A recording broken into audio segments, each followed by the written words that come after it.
Oggi sciopero generale per i lavoratori dei servizi ambientali per il rinnovo del contratto nazionale. Nella Marca interessati circa 1000 addetti del settore tra pubblico e privato e sempre questa mattina una mobilitazione organizzata da FP, CGIL, Federazione Italiana Trasporti, CISL e ULI Trasporti, con presidio di fronte Casugana, per rivendicare il rinnovo di un contratto scaduto da oltre 2 anni.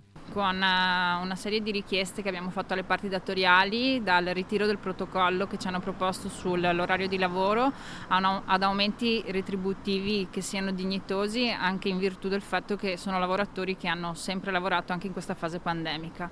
Di fatto le trattative si sono interrotte circa un mese fa.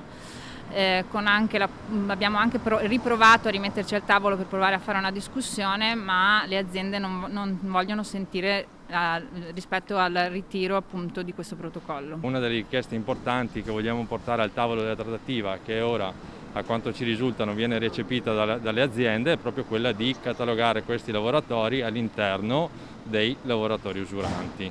E a margine del presidio un incontro con il sindaco e presidente ANCI Veneto Mario Conte. È stato un confronto che io valuto in maniera molto positiva, c'è stata la solidarietà da parte del sindaco che si è anche espresso in maniera importante a favore dei lavoratori. Siamo molto contenti delle adesioni, sono circa il 75-80% dell'adesione del territorio, abbiamo visto che l'adesione è molto alta.